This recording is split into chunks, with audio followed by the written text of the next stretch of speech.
Muy buenos días, tengan todos. Bienvenidos a un evento más, un webinar más de la Academia de Centroamérica.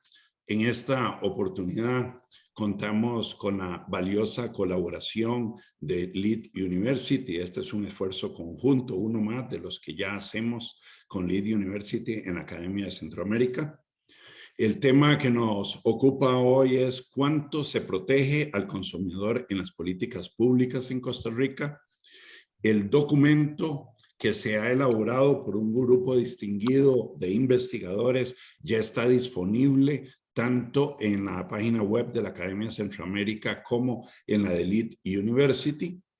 Quisiéramos agradecer muy sinceramente a la Fundación California 49, quien ha patrocinado este esfuerzo.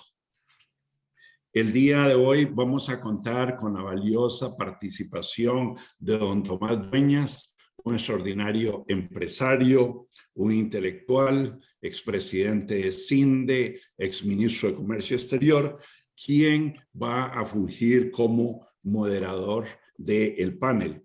Bienvenidos a todos y sin más, bienvenido don Tomás y adelante. Muchas gracias, Ricardo, y muy buenos días a todas las señoras y señores, tanto participantes como los oyentes, y esperamos de que este evento pues, sea de relevancia, pues ciertamente poniendo o discutiendo pues, el rol de la política pública y cómo afecta al ciudadano.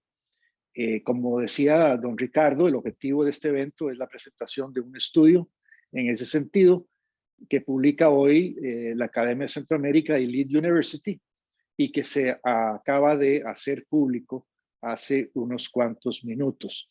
Nos acompañan como expositores 6 autores extraordinarios, muy respetados en nuestra sociedad, señores Alan Thompson, Danilo Montero, Denis Meléndez, Jorge Kornick, Uri Weinstock y doña Silvia Hernández. Y como comentaristas invitadas tendremos a las señoras Viviana Blanco, la comisionada presidenta de la Comisión para Promover la Competencia, o sea, COPROCOM, y doña Cintia Zapata, directora de apoyo al consumidor del Ministerio de Economía, Industria y Comercio, MEIC. El estudio busca analizar cuánto se protege o se desprotege al consumidor desde distintas perspectivas y en varias áreas de políticas públicas en Costa Rica y cómo se podría mejorar esa protección para darle al consumidor el lugar que se merece. Debido a la amplitud de los temas que se tratan, el objetivo hoy es hacer una presentación introductoria y poner el estudio a disposición del público. Por limitaciones de tiempo no podremos recibir preguntas o comentarios de la audiencia, pero buscaremos promover la difusión y discusión del estudio oportunamente por otros medios y estaremos comunicando en los próximos días la realización de un foro virtual de preguntas y respuestas con los autores. Sin más por el momento, quisiera presentar al primer expositor, don Alan Thompson, que en primer lugar le doy la palabra, por supuesto, abogado, profesor universitario y excomisionado de la COPROCOM, quien tuvo a su cargo la coordinación y edición del estudio, a quien le agradezco y le agradecemos, y es autor de uno de los ensayos. Don Alan hará una breve explicación sobre los objetivos del estudio y nos introducirá a su ensayo Legislación de Competencia y Bienestar del Consumidor. Don Alan.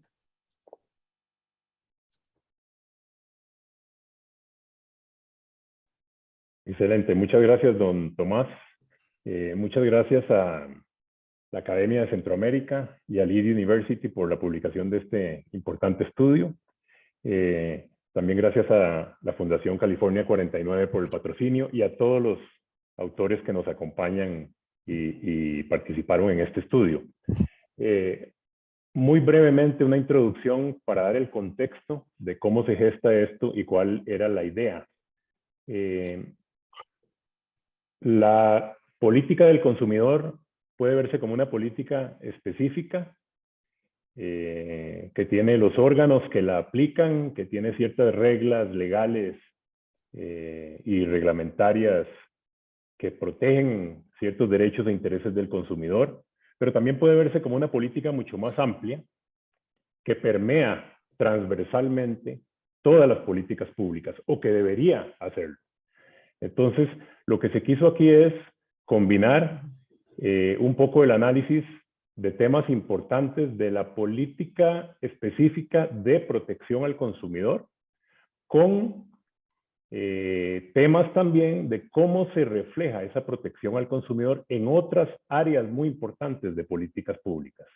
De manera que, tomando en cuenta el proceso de adhesión de Costa Rica a la OCDE, que como ustedes saben, Costa Rica fue objeto de un análisis muy intenso de 22 comités distintos por parte de la OCDE, tomando en cuenta toda la multiplicidad de temas que se vieron ahí en ese proceso, seleccionamos algunos de esos temas que nos parecen son de especial impacto para el consumidor, y de ahí salen estos 6 ensayos que forman parte de este estudio que se publica hoy. Ese es un poco el contexto general. Los ensayos tienen que ver con el tema de legislación de competencia, que es a lo que me voy a referir yo de seguido. Tiene que ver también con el tema de protección del consumidor financiero. Tiene que ver con el tema del consumidor frente a la regulación de los servicios públicos. Tiene que ver con el tema de las políticas agrícolas de cara al pequeño productor y al consumidor. Tiene que ver también con las instituciones y procedimientos de defensa de los derechos del consumidor. Y finalmente, cómo se reflejó esta política del consumidor en la agenda de adhesión a la OCDE. Esos son los 6 grandes temas que quisimos juntar, por decirlo así, en este estudio que se publica hoy. Hasta ahí llega mi introducción general. Gracias. Y voy a subir rápidamente la presentación que voy a hacer breve del primer ensayo que me correspondió a mí sobre el tema de legislación de competencia y bienestar del consumidor.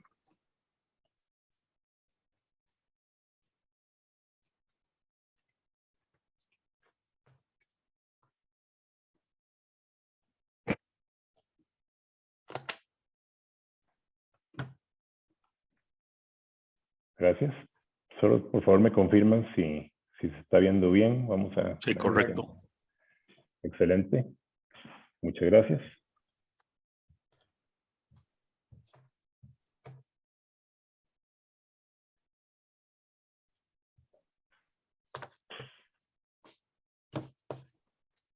En este ensayo lo que pretendemos es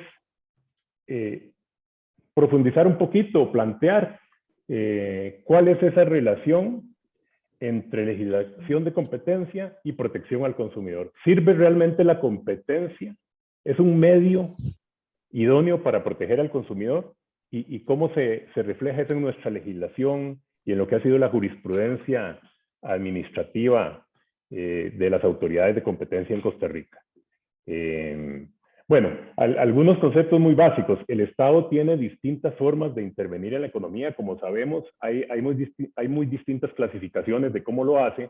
Tiene actividades de fomento cuando entra a promover o incentivar cierto tipo de actividades, ya sea con exenciones fiscales, subsidios, etcétera. Cuando participa directamente como empresario, ¿verdad? Es otra forma de intervención. Cuando entra a regular directamente las actividades económicas por distintas razones, razones sanitarias, razones de protección al medio ambiente, entre ellas razones de protección al consumidor. Y la legislación de competencia la ubicamos dentro de algo que se suele denominar regulación indirecta, porque no es que el Estado dicta una serie de reglamentos a priori que las compañías o las empresas o los agentes económicos en el mercado deben aplicar, sino que el Estado crea unas autoridades para vigilar y defender la competencia en los mercados. ¿Eh? Por eso le llamamos una forma de intervención o regulación indirecta. Y cubre estas 3 grandes áreas, lo que entendemos normalmente como legislación de competencia, y es el caso de Costa Rica, cubre el control de concentraciones de empresas, la investigación y sanción de prácticas monopolísticas y lo que llamamos abogacía o promoción de la competencia. Hay una serie de fuentes diversas en las que no voy a profundizar, vienen desde la Constitución, ya voy a poner el artículo constitucional en la pantalla.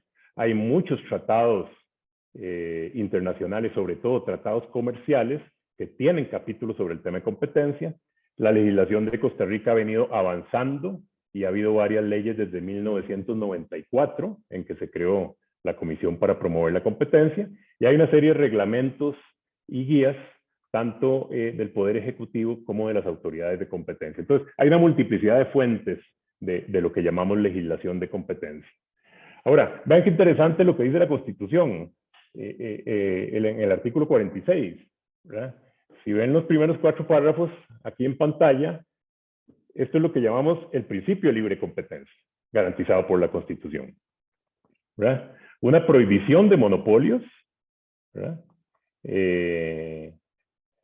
Una garantía de libertad de comercio, agricultura e industria, lo que llamamos en términos genéricos libertad de empresa, y habla de una legislación especial para regular los monopolios de hecho en la economía, ¿verdad? Esto nos da el contexto de la legislación de competencia que tenemos. Pero ven qué interesante el párrafo en rojo. Este párrafo se agregó a la Constitución en el año 1996 y introduciendo otro principio fundamental, que es el principio de protección al consumidor, ¿verdad? Entonces, los dos temas conviven en la misma norma constitucional. La defensa y la protección de la libre competencia, complementada por el principio de protección del consumidor, que también se desarrolla a nivel de las leyes en materia de consumidor, que en los ensayos siguientes, o que se van a exponer después, se analiza en más detalle. La ley 7472 establece que es la ley de promoción de competencia y defensa efectiva del consumidor, mezcla estos dos temas también, ¿verdad? Habla de protección al consumidor, habla de promoción de la competencia y habla de un tema que fue muy importante en su momento cuando se promulgó esta ley, que es la desregulación, la simplificación de trámites, etc. Yo digo, juntos pero no revueltos, ¿sí? No están revueltos porque esta ley los regula separadamente, pero son 3 temas estrechamente interrelacionados. Estrechamente interrelacionados. La primera forma de proteger al consumidor es mercados competitivos. Y por otro lado, toda esa labor de desregulación o simplificación de trámites consiste en eliminar barreras al comercio y a la competencia en los mercados. De manera que los 3 temas que regula la ley 7472, repito, son temas estrechamente relacionados, aunque la ley no establezca una vinculación expresa. Uno de los principios o temas cardinales en materia de protección al consumidor es la libertad de elección. Y en este sentido, la legislación de competencia y la legislación y política del consumidor se complementan. La legislación y política de competencia busca, por el lado de la oferta, promover que a través de mercados competitivos se generen la mayor cantidad de opciones y los mejores precios para los consumidores. Por otro lado, la legislación y política del consumidor lo que busca es que los consumidores, dentro de esa gama de opciones que ofrece un mercado competitivo, puedan hacer una elección informada, ¿verdad? Teniendo la información y la educación necesaria para poder decidir de acuerdo con sus gustos y preferencias, ¿verdad? No se pretende que el Estado decida por el consumidor, pero sí que le dé las reglas y la protección mínima necesaria, por ejemplo, en cuanto al deber de información de los comerciantes y fabricantes.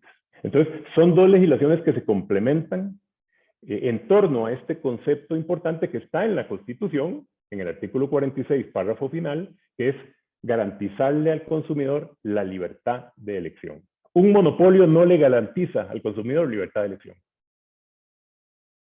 Eso nos da una idea clara de cómo la legislación de competencia incide directamente en el consumidor, ¿verdad? Un mercado en el cual se realizan prácticas de las que la ley considera monopolísticas, como los acuerdos ilegales de precios entre competidores, no nos garantiza la mejor libertad de elección para el consumidor. En ese sentido, es que ambas legislaciones se interrelacionan de forma importante.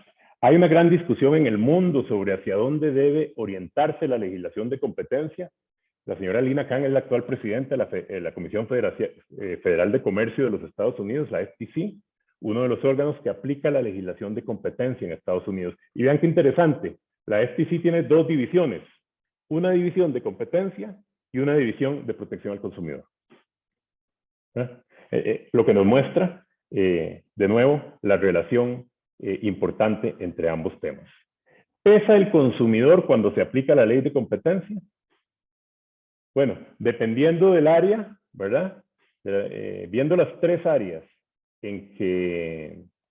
principales que cubre la legislación de competencia, tenemos en el tema de control de concentraciones, hay un mandato expreso de la ley de competencia que dice que se debe tomar en cuenta cuando se analiza una concentración entre empresas, el impacto o el posible impacto adverso en los consumidores.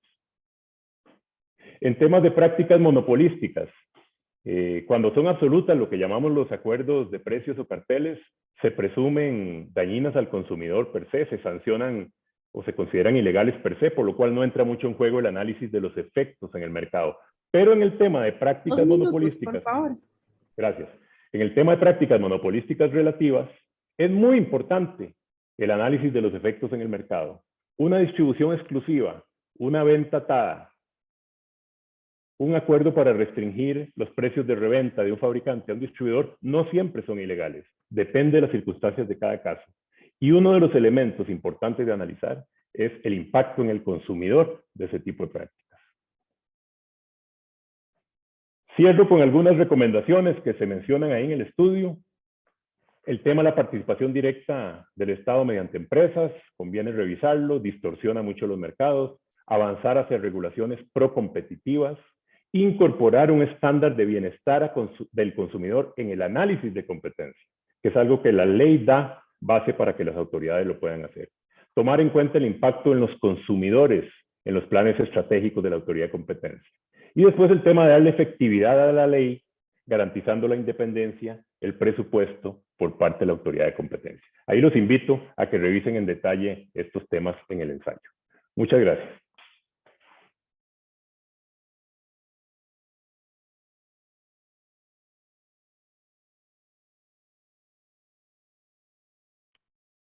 Don Tomás no tiene audio.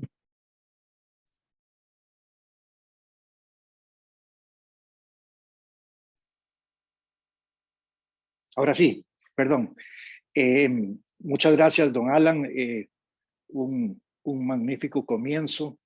En esta ocasión me da el placer de presentarles a don Danilo Montero, economista, director de la Oficina del Consumidor Financiero, quien nos introducirá a su ensayo La protección del consumidor financiero. Don Danilo. Gracias, don Tomás. Primero de todo, un agradecimiento a la academia, a la fundación, desde luego, y a mis amigos de la ULIT, por permitirme participar en este grupo de jóvenes profesionales para este tema. El ensayo que elaboramos se relaciona con parte de un poco los principios de alto nivel de la OCDE. Aquí, en esto, a lo largo del ensayito, se perciben dos cosas importantes. Uno es que a la pregunta que el estudio se plantea, ¿cuánto se protege al consumidor? La respuesta, con todo el dolor, tengo que decirles que muy poco. Ya vamos a ver que hay una gran cantidad de instituciones y de legislación que posiblemente podría aplicar, pero en realidad en la práctica es poco lo que se hace en favor del consumidor y como de costumbre y un poco en el contexto que lo planteó Alan, claramente el diablo siempre está en los detalles. Nada más para recordar muy brevemente los principios de alto nivel de OCDE incluyen un marco legal, aquí destacados los que en nuestro criterio están más flojos en nuestro país, el trato justo y equitativo de los consumidores, aquí estamos un poco chuecos y la divulgación y transparencia igual, y ni qué decir la educación y la conciencia para efectos de que el consumidor pudiera tomar decisiones aceptadas.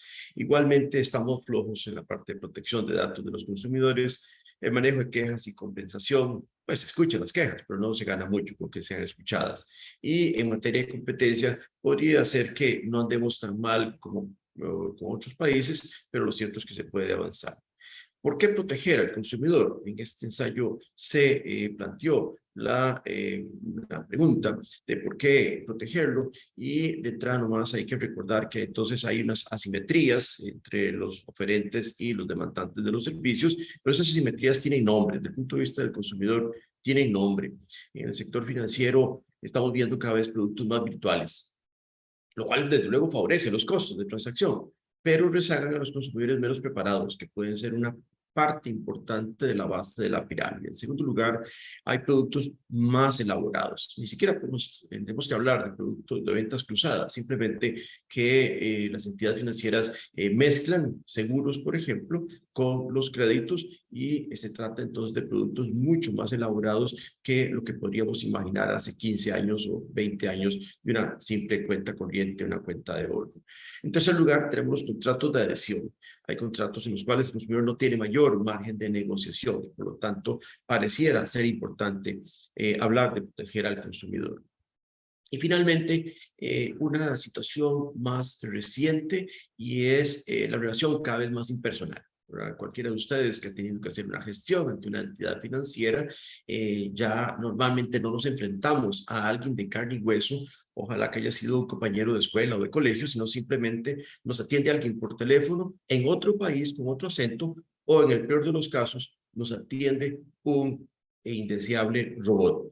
Y eso origina entonces la necesidad de proteger al consumidor. Ya vamos aquí entonces un poco más allá de decir simplemente es el que paga o es el eslabón más débil. No, es que esas asimetrías tienen nombre y apellido. ¿Quién protege al consumidor? Fue un segundo tema que abordamos en el ensayo. Aquí es un poco, como les decía al principio, tenemos un gran surtido de entidades que de alguna u otra forma tienen que ver con la protección del consumidor, las superintendencias. Y aquí lo que estamos hablando posiblemente es de una protección muy macro, en particular la SUGEF, a través de toda su normativa, toda su regulación que vela por la suficiencia patrimonial, por los requerimientos de información, etcétera, etcétera. Lo mismo aplica para las otras superintendencias, todas ellas regidas por el CONACYT. Entonces ahí hay como un primer nivel de protección al consumidor, un nivel muy macro, pero es ciertamente un nivel de protección. Luego estamos hablando de las contralorías de servicios, ¿verdad? Áreas que vamos a hacer alguna referencia hacia el final de esta presentación. En el caso de los seguros, existe el Centro de Defensa del Asegurado, que fue de alguna forma previsto en la ley de seguros, que es posiblemente la ley en materia financiera más reciente y más avanzada, y que ya estaba como más alineada con lo que se venía, que era la incorporación de Costa Rica a la OCDE.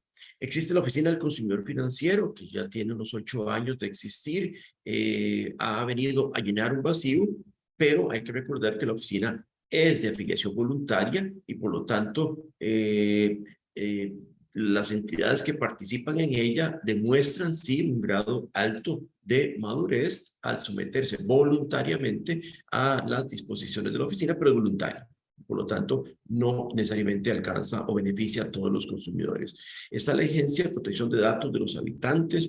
Esta instancia es cada vez más importante, sobre todo cuando estamos ante situaciones de mal uso de la información que está en manos de entidades financieras, y no siempre esa información ha sido adecuadamente tutelada, o ese derecho adecuadamente tutelado, y entonces ahí hay una institución, pero una entidad que todavía debería reforzarse. Tenemos el MEIC, que ha venido desarrollando en los últimos años una tremenda labor, pero bueno, el tema financiero es muy especializado, y si bien es cierto, a veces llegan algunos temas financieros, no es el área de especialidad, y en todo caso posiblemente no tiene todos los recursos suficientes para poderlos atender. Y tenemos también podemos mencionar asociaciones de consumidores. De manera que entonces, como ustedes pueden ver, desde afuera, si uno le echara una mirada desde afuera a los sistemas de protección al consumidor, diríamos estamos sobrados, pero lo cierto es que no es tan así.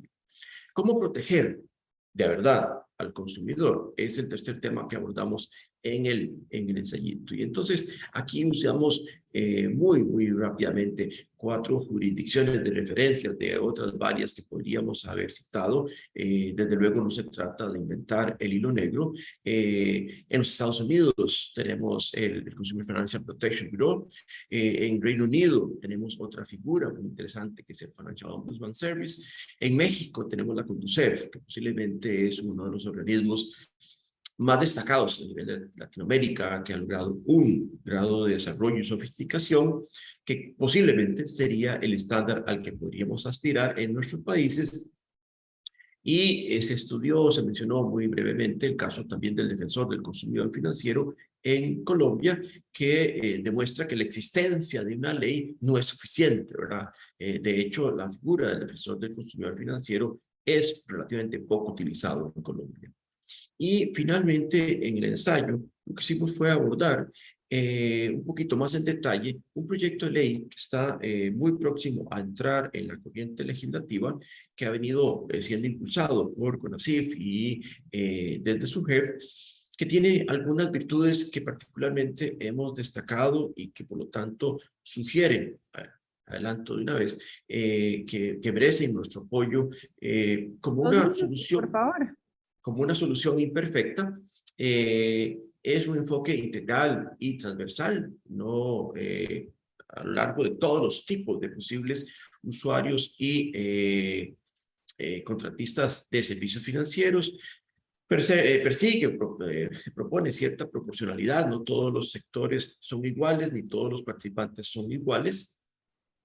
Este proyecto enfatiza la supervisión de la conducta del negocio del proveedor. Más que venir a decir taxativamente cuáles son las conductas, lo que busca es que el proveedor establezca ciertas conductas de comportamiento más en línea con lo que OCDE ha venido recomendando. Las medidas preventivas o correctivas son las que prevalecen y hay mucho menos énfasis en la represión. Crea un sistema de protección al consumidor que posiblemente es imperfecto, pero es mucho mejor que lo que hoy en día tenemos. Para todo el sector regulado están las superintendencias y la Comisión Nacional del Consumidor, el MEIC, para los entes no regulados que prestan servicios de contenido financiero. Hay mecanismos de atención y resolución de quejas, y eso es importante porque abre el espacio para que se extienda aún más el funcionamiento de instancias como la Oficina del Consumidor Financiero al permitir la subcontratación de las entidades financieras. Y tal vez lo más importante es un proyecto que trata de identificar claramente cuáles principios de alto nivel y en qué medidas se estarían cumpliendo. Finalmente, en el ensayo hacemos algunas sugerencias de mejoras al proyecto que se podrían hacer ahora mismo en el proceso mientras se llegue a conocer o antes de entrar a la corriente legislativa. Una tiene que ver con fortalecer la PRODAP. Ahí nos parece que se puede hacer mucho más en cuanto a la información que la PRODAP brinda. Fortalecer o redimensionar el papel de las Contralorías de Servicios como órganos realmente independientes. Si son órganos que forman parte de la estructura de las entidades financieras, difícilmente estamos viendo entidades que vayan a asumir la Defensoría del Consumidor. De manera que entonces ahí hay que replantearse un poco qué queremos de las Contralorías. Capacitar a los jueces, ya un poco Alan ya lo mencionó, porque inevitablemente algunos temas van a llegar a los estados judiciales y finalmente sugerimos abrir la posibilidad de que se establezcan o se crean protocolos de adhesión voluntaria que pudieran servir de precursores de mejoras posteriores de la ley cuando ya sea tal en la sociedad costarricense. De mi parte, muchísimas gracias. Mil gracias, don Danilo. De verdad que ojalá que la noticia que usted nos da de que hay un proyecto en camino, pues ojalá que suceda pronto, pues para ir apuntalando, como usted señala, los derechos de los consumidores. Nuevamente, muchas gracias. Tengo el honor de darle la palabra a don Denis Meléndez, economista, catedrático universitario y ex regulador general de los servicios públicos, quien nos introducirá a su ensayo El consumidor frente a la regulación de los servicios públicos. Adelante, don Denis. Bien, buenos días. Buenos días, don Tomás, y buenos días a todos los que nos ven y nos escuchan. Desde luego que para mí es muy placentero participar en esta actividad y estoy muy agradecido tanto de ULID, de la Fundación California 49 y de la Academia de Centroamérica por tomarme en cuenta para este estudio. En realidad, de lo que vamos a hablar acá es un poquito de lo que dice el ensayo que elaboramos de qué tanto ayuda a los consumidores la regulación de los servicios públicos.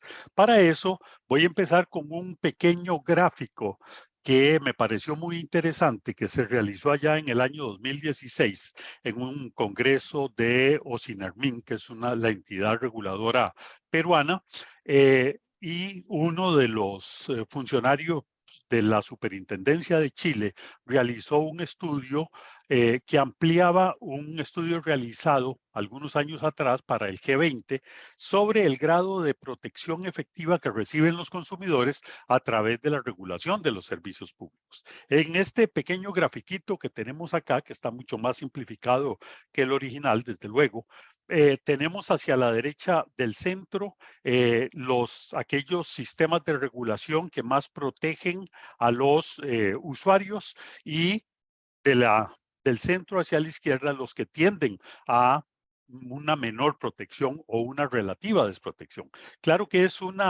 hay algún grado de protección, puesto que el caso extremo es el monopolio puro. El mejor de los casos es lograr un sistema similar a la competencia perfecta. En el mundo no se puede decir que un sistema de regulación logre emular los resultados de la competencia perfecta. Algunos se van acercando. Observen cómo Costa Rica se sitúa a la izquierda del centro. Es decir, tenemos un sistema de regulación que está sesgado en contra de los usuarios, lo cual no quiere decir que está sesgado a favor de los empresarios. Quiere decir que simplemente no le da a los usuarios la protección que necesitan y que en muchos casos puede ser que el sistema sea tan ineficiente que represente una pérdida de recursos. Ahora, ¿a qué se debe esta posición de Costa Rica? Bueno, si seguimos con la siguiente filmina, vemos algunas de las razones por las cuales se da esa falla regulatoria. En primer lugar, hay que identificar y hay que reconocer que nuestra legislación de regulación de los servicios públicos es una legislación ya que está bastante rezagada en términos de los principios que lo rigen. Hay dos principios regulatorios que siguen dominando el sistema de regulación en Costa Rica, que son el sistema de servicio al costo y la garantía de equilibrio financiero para los operadores. Esto hace que la balanza se vaya estrictamente en contra de los usuarios, porque mientras los operadores tienen una garantía del 100% de que no van a tener pérdidas, de hecho la ARECEP tiene que compensar a esos operadores en el caso de que logren demostrar que las tarifas le están ocasionando alguna pérdida y sobre todo este sistema hace que al basarse en el servicio al costo, pues los costos nadie los puede calcular directamente. Uno puede irse a una empresa y tratar de ver cuáles son los costos, pero eso es un solo costo. Hay muchas maneras de obtener los costos de producción. Entonces, estos sistemas, cuando se tratan de plasmar en metodologías, producen resultados indeseables. Estos dos principios hacen que la mayor parte de las metodologías que se utilizan en la ARECEP tienen que ser metodologías basadas en lo que se conoce como el cost plus, o sea, simplemente sumar costos y dividir entre el número de unidades y esa es la tarifa. El otro gran elemento que influye en la falla regulatoria en Costa Rica, bueno, y en prácticamente todos los países, es la presión de los grupos regulados, sobre todo aquellos grupos que tienen una gran capacidad disruptiva sobre la economía. Yo diría que no hay ningún regulador que no le tema a una huelga de autobuses, a una huelga de los puertos, a una huelga de los distribuidores de combustibles. En esas circunstancias, estos grupos son tan fuertes, tienen tanto poder de provocar caos en la economía, que hacen que incluso el propio gobierno generalmente se ponga en contra del propio regulador si este no cede a las pretensiones de los operadores. Y entonces en ese caso, además, se viene a unir un elemento que es muy importante, que es el sesgo político a favor de ciertos grupos que por diversas razones tienen mucha influencia en los gobernantes en general.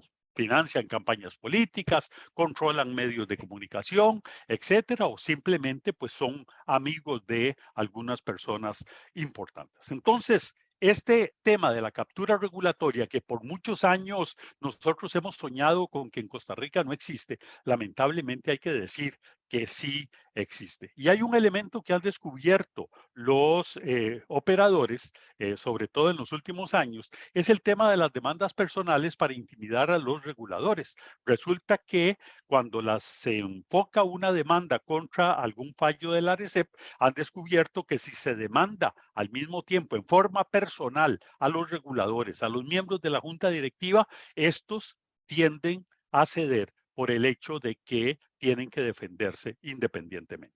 Pasemos a la siguiente. Otro de los elementos muy importantes tiene que ver con el tema de las metodologías. Son metodologías desactualizadas, con parámetros muy viejos en general. Imagínense ustedes que la metodología de transportes que se usó durante muchísimos años en Costa Rica tenía parámetros calculados para Brasil en el año 1972 y eso estuvo vigente hasta el año 2016. O sea, nada que ver con el medio nuestro. Y por otra parte, hay mucha reticencia, sobre todo dentro de las autoridades internas de la ARECEP, a modificar las metodologías. Transporte tomó 5 años para hacer la modificación y en cuestión de pocos meses se echó atrás lo fundamental, con lo cual le quitaron los dientes. Pero hay unas metodologías ahí, por ejemplo, la de transporte y distribución de combustibles, que no cambian desde el año 1991, cuando ya todo el paquete tecnológico ha cambiado. Y por otra parte, no podemos desconocer que hay fallas en la aplicación de la normativa. Uno no sabe si por ignorancia, por impericia, por opacidad o simplemente por captura. La gente tiene la idea de que ARECEP es muy ágil subiendo las tarifas, pero muy lenta en rebajarlas. Ahí probablemente hay un efecto psicológico, pero sí se han dado algunos casos, como por ejemplo en el año 2020-2021, en donde los efectos de la rebaja de los precios internacionales del petróleo, ARECEP solamente lo compensó con una semana de rebaja de tarifas. Eso deja bastante duras. El margen, por favor. el margen de los gasolineros se ha venido ajustando con una metodología no aprobada. Sigamos.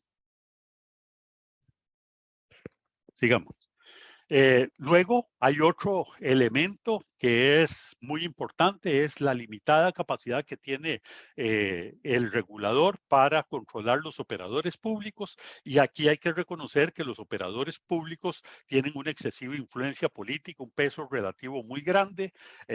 No hay forma de sancionar a estos, no se les puede quitar las concesiones. Y por otra parte, algo que resalta la OCDE es la desconexión de la gobernanza con las consecuencias reguladoras. En esto hay que hacer mucho énfasis. Pasemos.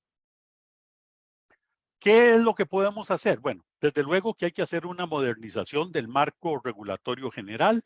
Hay un proyecto presentado por la diputada Silvia Hernández del expediente 22446 que es importante si se logra porque va a liberar básicamente a la regulación de esos dos principios del servicio al costo y de la garantía del equilibrio financiero. Esto le va a permitir a la ARECEP utilizar métodos de regulación más modernos que los traigan por lo menos hacia finales del siglo pasado, principios de este año. Hay que mejorar el modelo sancionatorio para que efectivamente se puedan implementar sanciones que tengan efecto. ¿Hacemos? Luego, para reducir la capacidad de los sectores de lograr captura regulatoria, yo creo que aquí lo más importante es que hay que repensar los modelos de concesiones privadas de servicios. En estos momentos son del tipo BO, es decir, simplemente se les da la concesión, lo construyen y lo operan. Y hay que cambiarlo al sistema BOT, similar a lo que sucede con las concesiones con Riteve que acabamos de ver, que una vez que concluyen pasan los activos al Estado, o que en el caso en que se les quite la concesión, esos activos son del Estado. En estos momentos, una de las mayores restricciones para imponer sanciones a los operadores privados es que son los dueños de la bola y simplemente se llevan la bola si les quitan la concesión.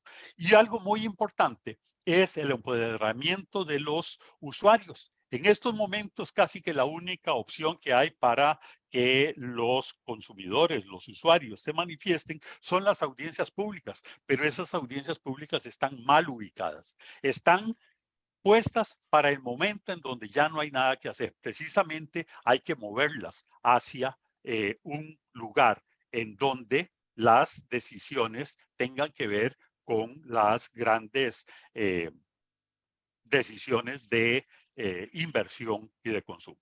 Pasemos. Si puede ir cerrando, por favor, don Denis. Sí.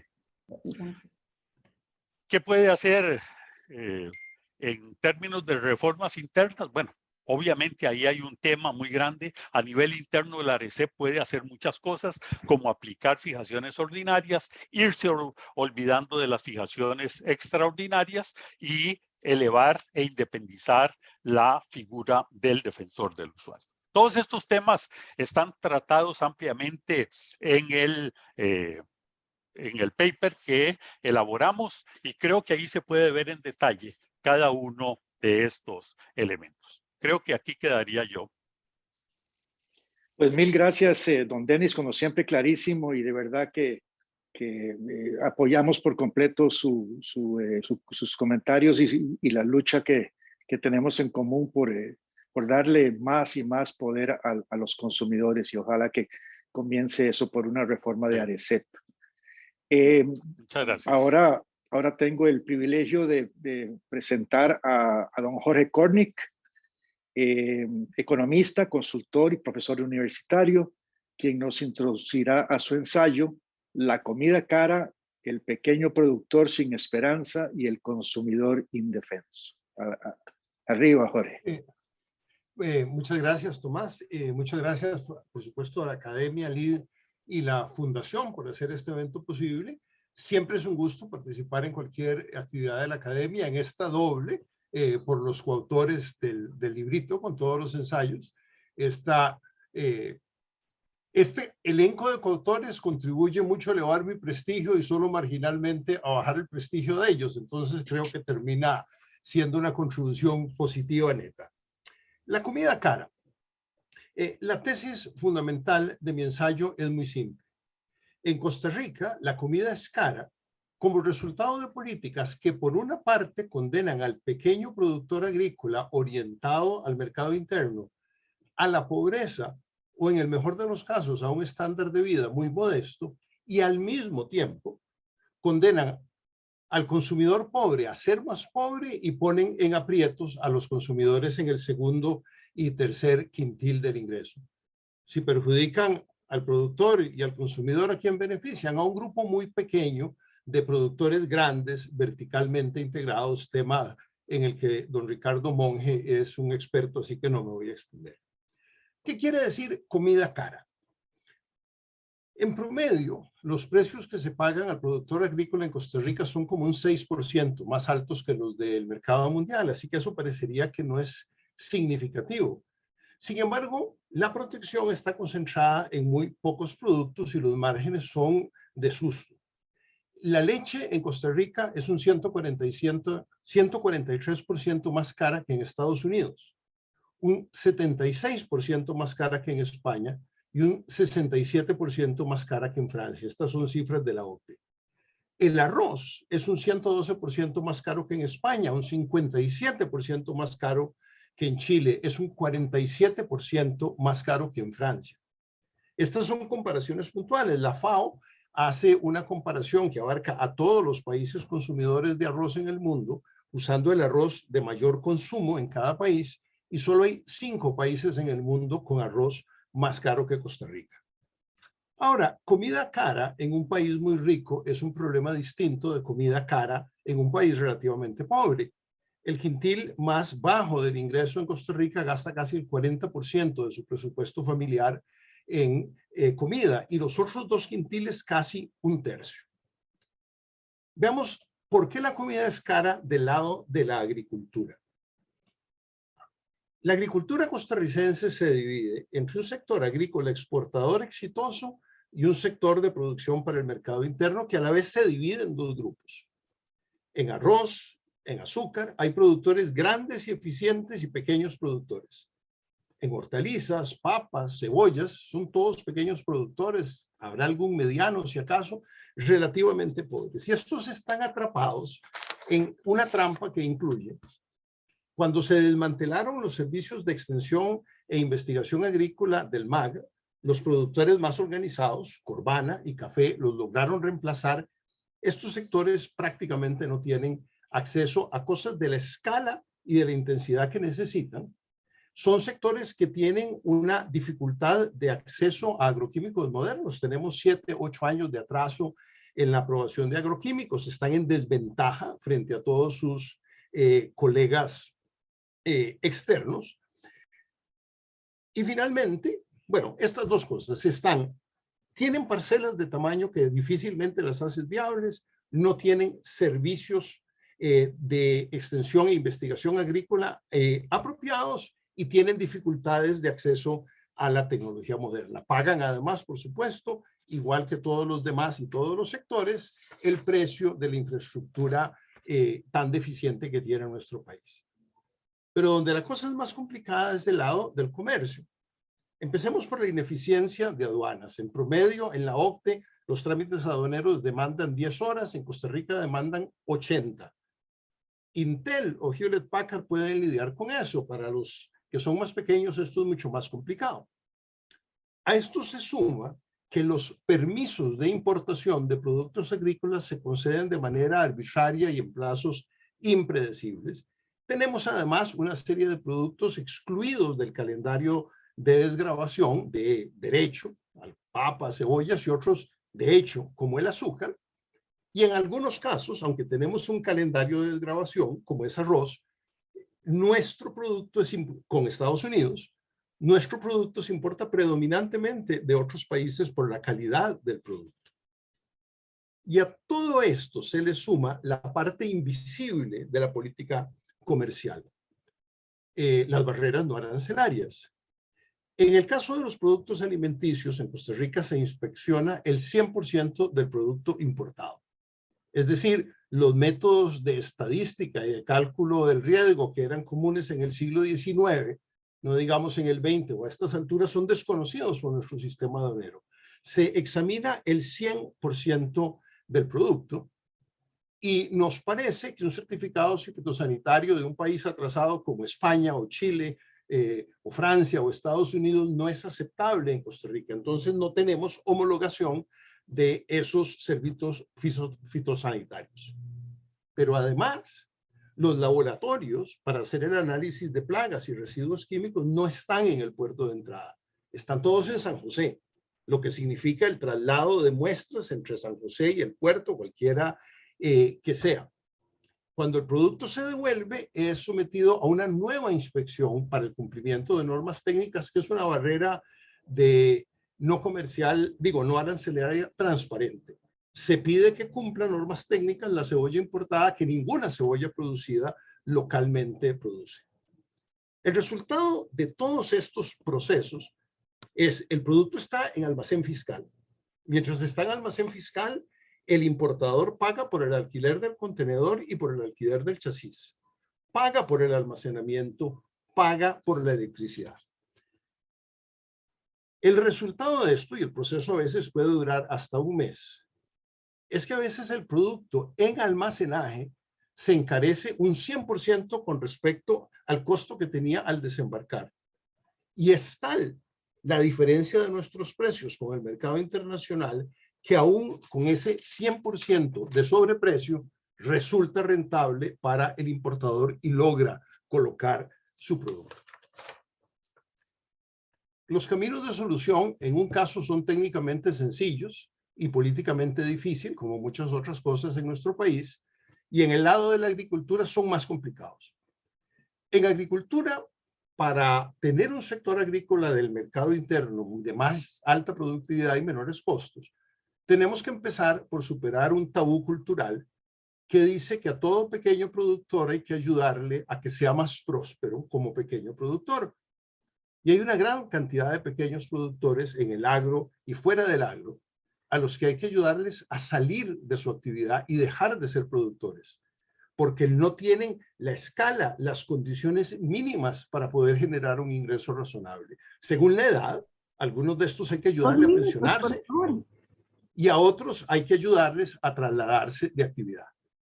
Los que quedan en el centro hay que ayudarles a ser más productivos, pero en este campo tenemos que empezar de cero. Esto es complicado. Del lado aduanero, las cosas son muchísimo más fáciles. Pasar de la inspección del 100%, una inspección basada en métodos estadísticos y tener los laboratorios en el puerto de entrada es una cosa relativamente fácil. Y no es extraordinariamente difícil homologarnos con laboratorios de países del primer mundo y reconocer los certificados sanitarios de una parte importante de nuestras importaciones de productos agrícolas. Esto, por supuesto, lo que enfrenta, como muchas de las cosas a las que hacía referencia Denis, es una resistencia de grupos de interés tremenda, porque esta simplificación de la vida aduanera perjudica a las aduaneras, perjudica a los transportistas, perjudica a los almacenes fiscales.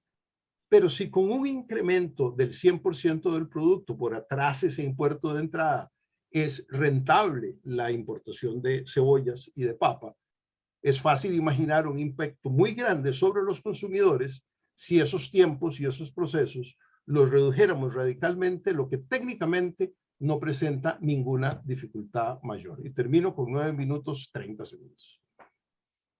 Mil gracias, Jorge, como siempre, muy claro y tu ejemplo lamentablemente clarísimo en el sentido de que al pobre consumidor en este país pues lo tiene aplastado la regulación hasta en la comida y eso es lo triste del caso.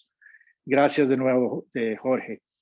Ahora me toca darle la palabra a don Uri Weinstock, abogado e investigador universitario, quien nos introducirá a su ensayo Institucionalidad y procedimientos de protección de los derechos del consumidor. Adelante, don Uri. Muchísimas gracias, don Tomás. Y bueno, muchísimas gracias también a la Fundación, a la Academia y a LID por la invitación a participar en esta hora y en el evento de hoy. Y sobre todo, muchísimas gracias a quienes nos acompañan, pues por su tiempo y por su atención. Yo les voy a comentar un poco sobre el tema de la institucionalidad y los procedimientos, sobre todo los procedimientos de protección al derecho del consumidor. Y es que este tema pues no es un tema menor, es un tema trascendental porque para proteger adecuadamente a los consumidores no solamente hace falta una legislación que resguarde sus derechos o que los proteja por el fondo, también se necesita una institucionalidad a la cual los consumidores tengan confianza de acudir para poder ejercer estos derechos, ¿verdad? Porque si no, de lo contrario, poco le ayudamos al consumidor si tenemos una serie de derechos que se quedan en el papel, ¿verdad? Sin una posibilidad de ejercerlos en una forma adecuada, ¿verdad? Para eso entonces es importante, conforme a estándares internacionales, tener mecanismos independientes, eficientes y que generen credibilidad en el consumidor.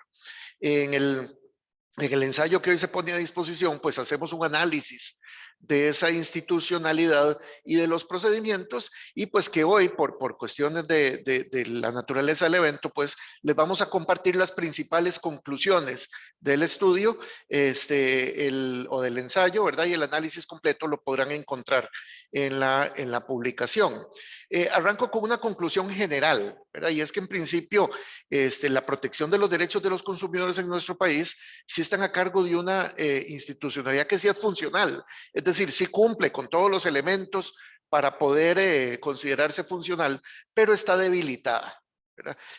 Y por lo tanto, sí se deben hacer reformas muy importantes para poder tener una eficiencia, una credibilidad y una eficacia en niveles adecuados para proteger a los consumidores. Y es que si observamos, por ejemplo, el análisis que hizo la OCDE durante el proceso de accesión, el país aprobó el análisis, pero muchos de los puntos, muchos de los aspectos los aprobó gracias a un proyecto de ley que no ha sido aprobado. Y tenemos que el estudio de la OCDE fue publicado en el 2020, pero el estudio es de varios años atrás, ¿verdad? Es del 2016, si no me equivoco, si no se me va la fecha, pero aproximadamente el 2016. Y desde esa fecha no han ocurrido las reformas legales en las cuales se basó esa aprobación.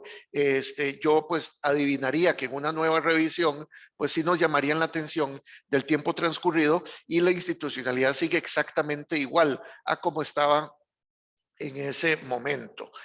Por supuesto, no todo es negativo, han habido avances muy importantes, ¿verdad? Es decir, desde la aprobación de la ley 7472 en 1994 hasta ahora, ha habido avances profundos, avances importantes en la materia, pero los esfuerzos que han hecho las autoridades, lamentablemente, pues han sido insuficientes para dar abasto con las necesidades, ¿verdad? Y es que existe una carencia abrumante de recursos que desgraciadamente no se le ve una solución en el corto plazo. Y de ahí, las principales recomendaciones que se hacen, que vamos a ver en unos minutos, pero primero para reflejarlo, ¿verdad? Hay una cantidad de casos que todos los años aumenta. En el 2021, una ligera baja, probablemente atribuible a la pandemia y a la desaceleración que hubo en el comercio, pero salvo por el 2020, la cantidad de casos aumenta año con año, ¿verdad? Y esto provoca que la institución está totalmente colapsada por la carencia de recurso humano para atender la cantidad de denuncias.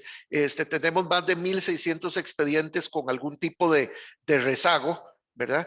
Y por ley, la autoridad está obligada a seguir procedimientos que son innecesariamente complejos, innecesariamente lentos. A lo largo del tiempo se ha creado también una estructura bastante compleja para atenderlos, ¿verdad? Y como si esto fuera poco, cada vez se le asignan más funciones a las autoridades. El último ejemplo lo vimos con la ley que se conoce como la ley de usura, donde como si ya no tuvieran suficiente trabajo, ahora la Comisión del Consumidor debe aprobar previamente los machotes de contratos para el otorgamiento de créditos, ¿verdad? Que es un control que en lo personal me parece que es un control que no debería de existir, pero independientemente del tema, es una función adicional que se le está asignando a la autoridad.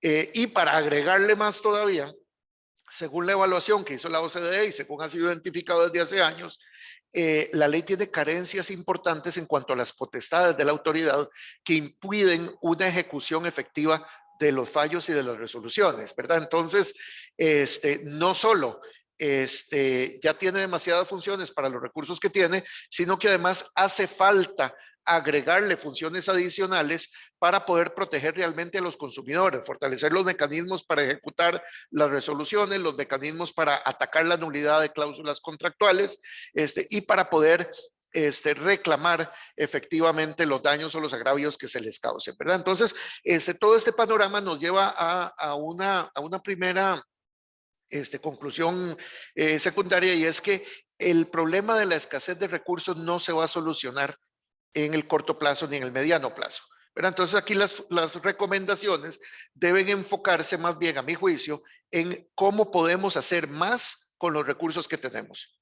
Porque los recursos nunca van a ser suficientes a menos que exista un cambio real en la institucionalidad, ¿verdad? Entonces, asumiendo que los recursos siempre van a ser escasos, es que se debe más bien generar un marco legal que permita usar más eficientemente esos recursos.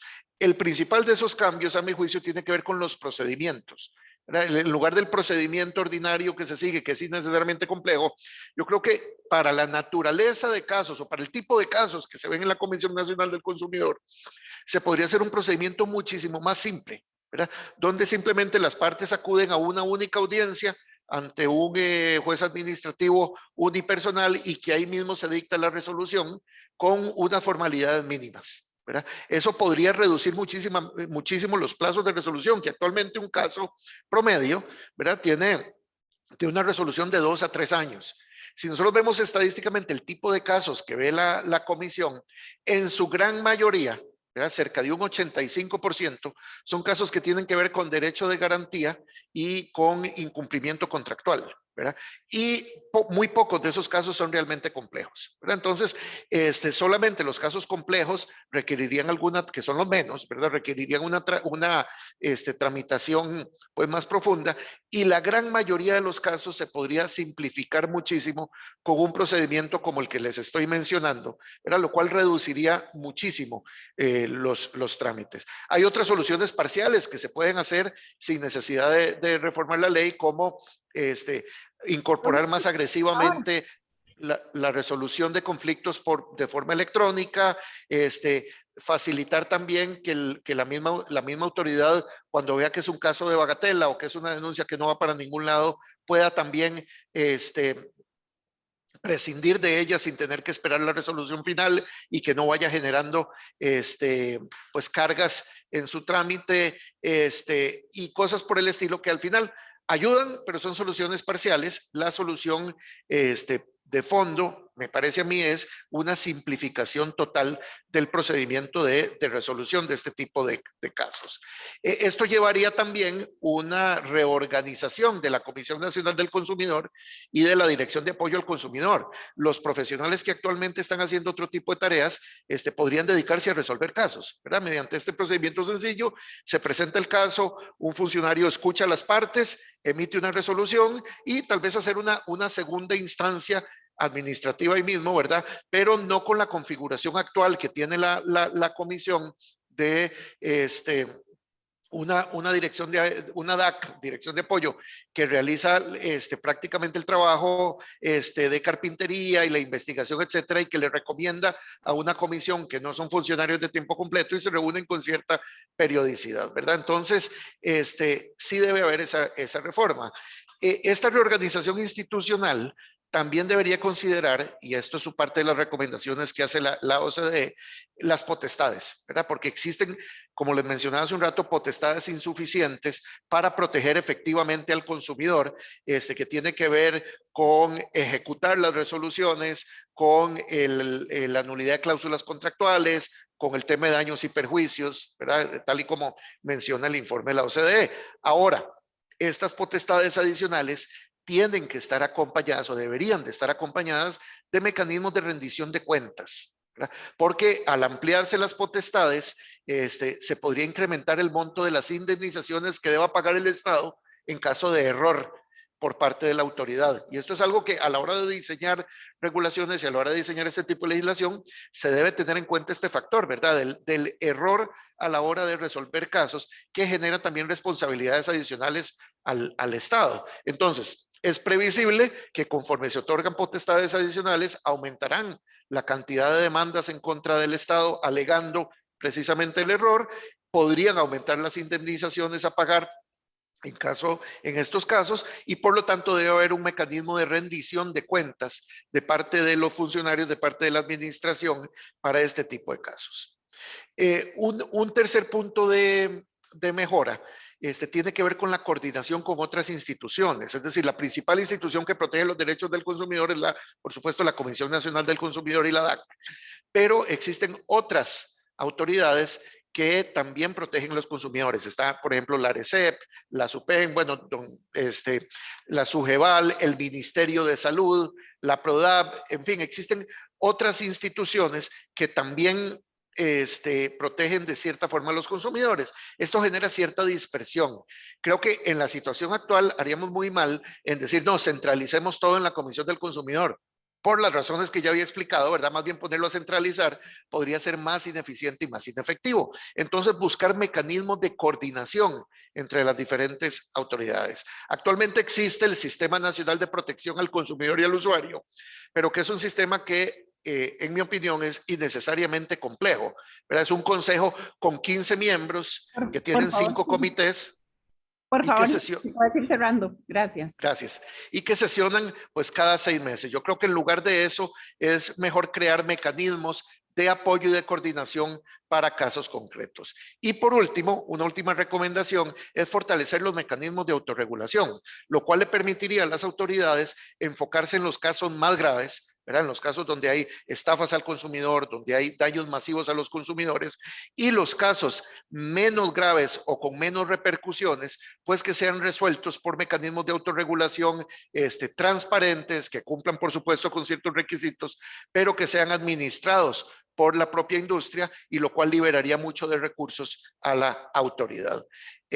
Muchísimas gracias nuevamente, y los invito a leer con más detalle las recomendaciones que se formulan en el ensayo. Muchas gracias. Mil gracias, Uri.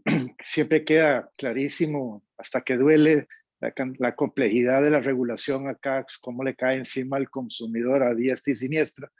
Y pues precisamente ese es parte del mensaje que quisiéramos dejar en las mentes de quienes nos están escuchando y viendo. Así es que, bueno, ahora quisiera tengo el honor de presentar a doña Silvia Hernández, economista, ex viceministra de Planificación Nacional y distinguida expresidente de la Asamblea Legislativa, y quien tuvo un rol muy, muy preponderante en el proceso de adhesión a la OCDE, quien nos introducirá a su ensayo sobre la protección del consumidor en la agenda de adhesión del país a la OCDE. Bienvenida, Silvia. Muchísimas gracias, más bien, don Tomás, y de forma muy rápida, yo también me sumo a los agradecimientos a la Academia Centroamérica, a Lead University y a la Fundación California 49, porque casualmente la idea de hoy en estos pequeños resúmenes es incentivar la lectura de estos ensayos, que claramente se ha notado es simplemente una pincelada muy articulada de lo que trae el contenido de cada uno de estos ensayos. Con el tema particular que me correspondió abordar, ciertamente encuentro una gran armonía en lo que hemos venido presentando, y es qué sigue de todo lo que hemos conversado, de la institucionalidad con la que cuenta el país, qué tiene el país para abrazar en estos procesos de mejora, o qué viene, qué puede seguir casualmente ante los retos que encuentra. Y entonces aquí hablamos de que durante el proceso de adhesión de nuestro país a la OCDE para convertirse en ese integrante o miembro 38, pasó por un conjunto de comités, 22 comités de evaluación, y donde uno de ellos es el Comité de Política del Consumidor.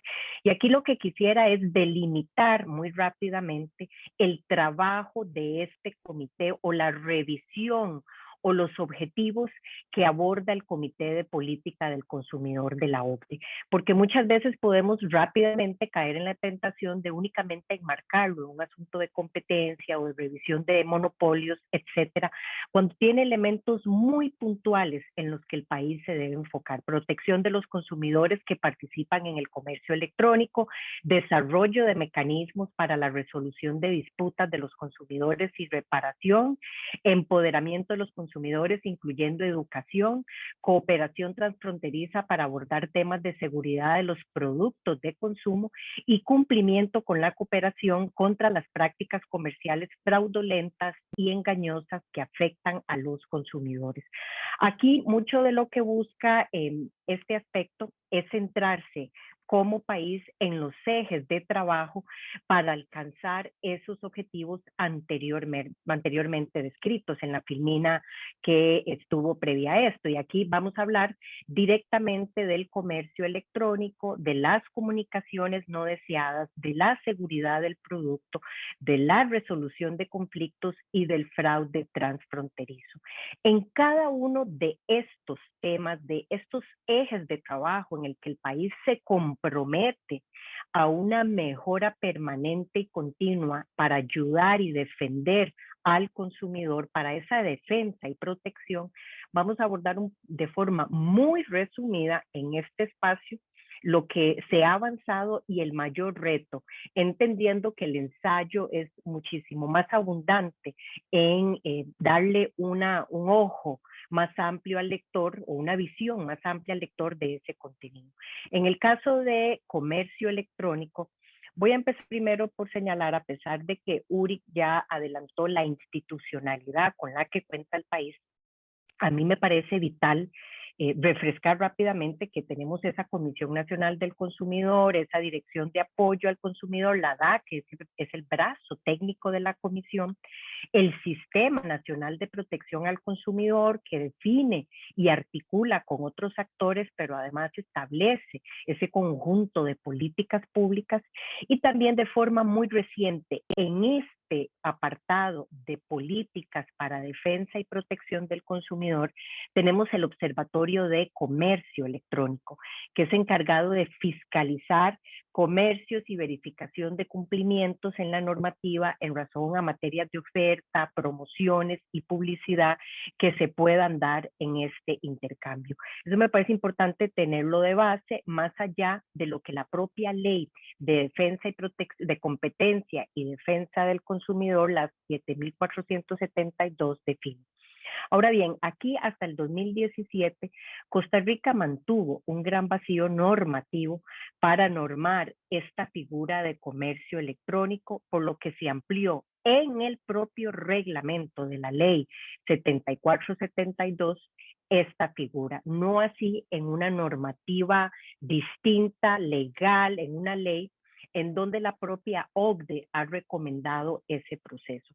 Es importante señalar que en razón del crecimiento que ha tenido el comercio electrónico, pero que además es objeto de una constante innovación, pero además en el marco de la pandemia, esta es una modalidad que ha aumentado enormemente en cuanto a las transacciones comerciales, producto del empuje que esto se dio en el marco de la pandemia.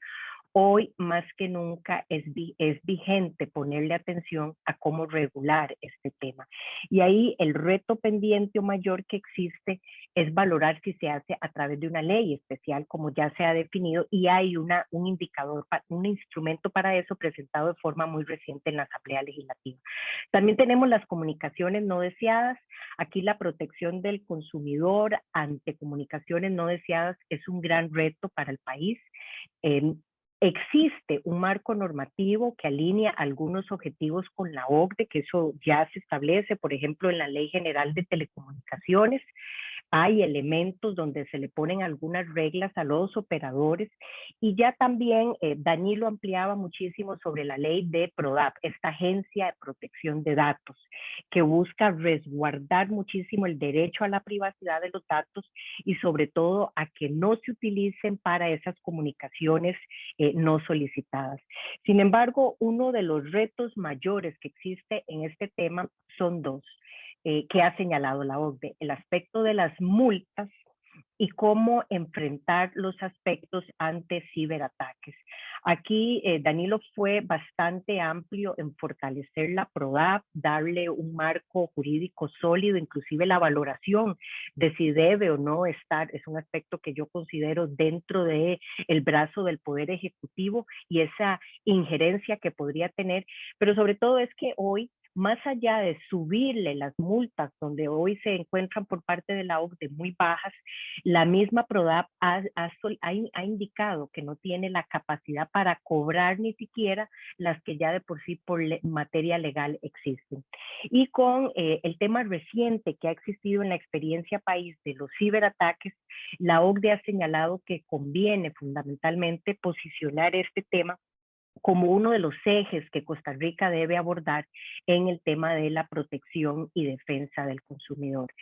En cuanto al tema de resolución de conflictos, el país en este caso cuenta con un marco muy amplio, un marco legal sólido y amplio. Inclusive la misma OCDE en el propio informe, en el último informe en el año 2020 señala que este marco regulatorio realmente está por encima de muchos de los países que se evalúan y es bastante sólido. Sin embargo, la Comisión Nacional del Consumidor está todavía innecesariamente limitada para resolver disputas de cláusulas injustas, así como para establecer mayores o mejores sanciones para el cumplimiento. Aquí este marco normativo, gracias, es claro indicar la posibilidad inclusive de ampliar en lo que se conoce como acciones de clase y esa posibilidad de que eso se resguarde aún más. En cuanto a la seguridad del producto, que quizás es muy obvio, aquí estamos hablando de cómo lograr evitar a tiempo, de manera temprana y oportuna, que si se da la importación de un producto que pueda tener problemas en el país por parámetros establecidos que no cumpla con esos requisitos técnicos pueda ser retirado, o por el contrario, si ya se encuentra a nivel nacional, que se pueda solicitar el retiro claramente después de un fallo administrativo. Sin embargo, mucho del reto está en esa alerta oportuna y temprana. Y aquí lo que la OCDE ha establecido es una mayor fiscalización, en donde yo lo que quisiera hacer énfasis en que esto no se entienda como una barrera no arancelaria adicional, sino que más bien, y que afecte cadenas de valor, sino por el contrario, mejoras en la seguridad de un producto de forma más eficiente en cuanto a la colaboración interinstitucional. Por ejemplo, ahora que Uri hablaba de necesidad de recursos, como la Dirección General de Aduanas puede articular mejor con esta Oficina de Defensa del Consumidor, con la Comisión Nacional de Defensa del Consumidor, para hacer un trabajo muchísimo más efectivo. Y finalmente tenemos el tema de fraude transfronterizo. Aquí el reto sigue siendo con que Costa Rica no cuenta con una normativa específica para estas prácticas comerciales fraudulentas que afectan al consumidor, y si cuenta con ella es única y exclusivamente para incidentes locales. Por lo que los retos que la OCDE ha señalado son esos 4: educación y formación del Poder Judicial, haciendo referencia al tema de escasez de recursos y cómo mejorar muchísimo más a través de una articulación de actores, la cooperación internacional como el mecanismo más eficiente para lograr una alerta temprana y oportuna de mucho de este fraude transfronterizo, mejorar en sanciones y sobre todo fortalecer indicadores específicos en donde el país no siempre le ha dado un seguimiento a la actualización de esas mejoras. Aquí concluyo solamente señalando y haciendo eco a las palabras de el tema detrás de estos elementos es que a pesar de que Costa Rica ha avanzado, y así lo ha dicho la OCDE, con todas las evaluaciones en política y defensa, para la defensa y protección del consumidor, hay temas pendientes. Y aquí yo solamente quiero decir que quizás el más importante es evaluar mucho más periódicamente algunos de los mecanismos que ya hemos establecido. Me viene a la mente el Observatorio de Comercio Electrónico, algo, una muy buena práctica en donde si no podemos evaluar y adaptar la institucionalidad a ello, posiblemente los alcances no se estén logrando y por ende la confianza alrededor de estos instrumentos no se pueda dar, entendiendo que la adhesión a la OCDE va a traer con ello esa mejora continua y permanente a la que el país se debe ver obligado y no solamente de manera optativa como fue en el pasado. Muchas gracias. Mil gracias, doña Silvia. Creo que un oportuno recordatorio de que como miembros de la OCDE tenemos acceso a las mejores prácticas del mundo, que deberíamos de sumergirnos en varios de estos temas, y en particular, más importante, más relevante, los derechos del consumidor en este país, y que ojalá pues que OCDE nos ayude a hacer las cosas más fáciles, más sencillas para nosotros acá en el país.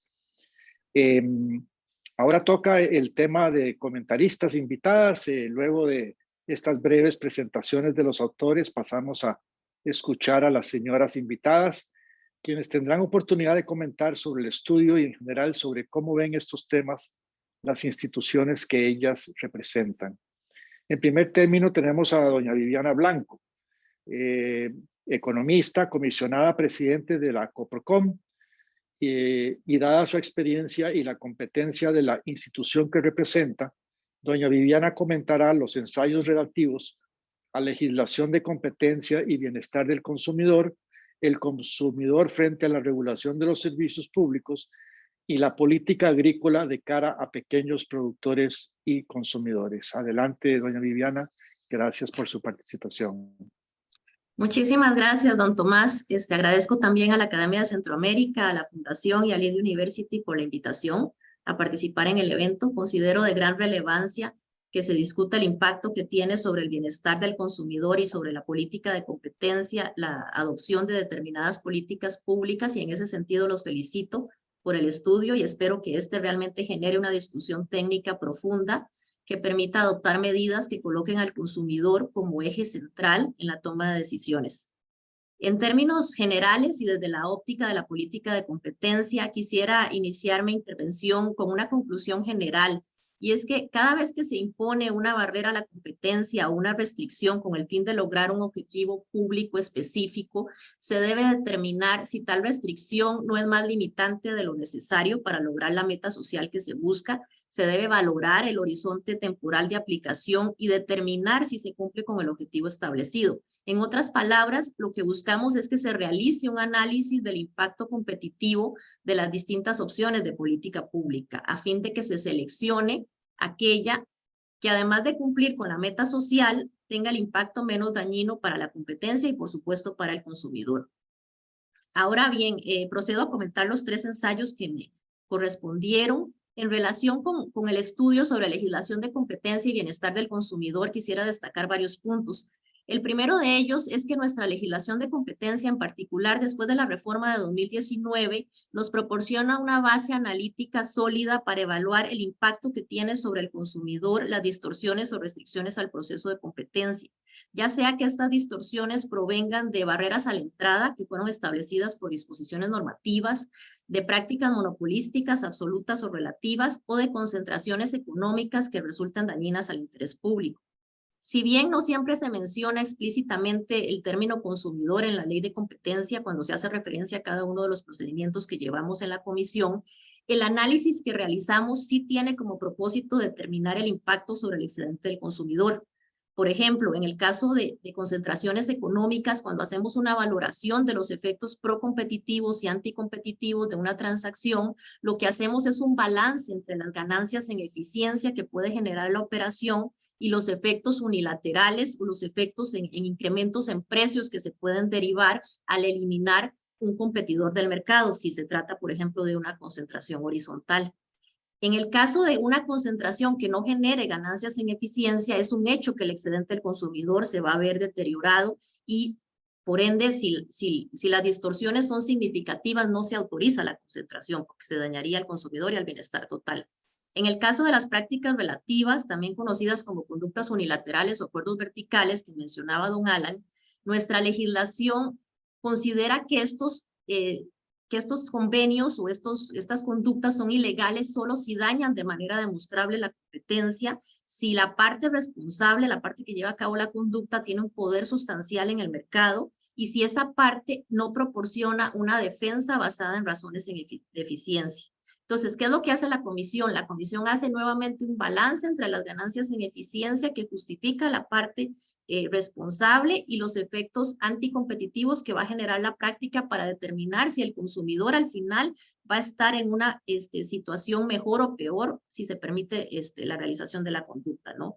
Finalmente, cuando analizamos barreras a la entrada que provienen de disposiciones jurídicas, determinamos si se le ocasiona un daño al consumidor, por ejemplo, limitando el número de proveedores a los que pueden acceder, restringiendo la posibilidad que tiene el consumidor de acudir a otros mercados, o a otros proveedores, si se limita, por ejemplo, las posibilidades de los oferentes a publicitarse, a ofrecer bienes diferenciados, a ofrecer precios más bajos. Otra consideración que expone el estudio y que me pareció muy relevante es que con el auge de los mercados digitales, la política de competencia se acerca cada vez más a la política de protección al consumidor. Es un hecho cuando observamos los esfuerzos de las autoridades de competencia a nivel internacional que están dedicando mucho tiempo, están creando unidades especializadas para estudiar cómo las estrategias que están llevando a cabo las grandes plataformas digitales pueden dañar al consumidor. Y entonces están poniendo sumo cuidado en los contratos de uso, por ejemplo, que restringen las posibilidades de los consumidores de portar sus datos de una plataforma o de una red social a otra, el uso que hacen las plataformas de esa información para negocios conexos, el sesgo que pueden fomentar en las decisiones de elección de los consumidores, las plataformas digitales, las redes sociales. Todos estos temas están siendo analizados cuidadosamente por las autoridades y están valorándose la imposición de medidas ex ante o de regulación para la protección de los usuarios y para evitar el abuso de poder por parte de las grandes plataformas tecnológicas.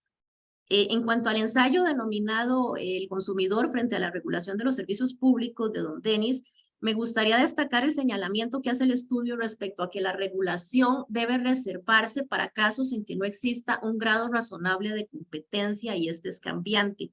Yo concuerdo con el estudio en el sentido de que debe existir una evaluación de las condiciones de competencia antes de imponer una regulación en un determinado mercado o a un determinado agente económico, lo que llamamos regulación asimétrica. Y además, esas condiciones de competencia deben revisarse periódicamente, por lo general se hace cada 4 años.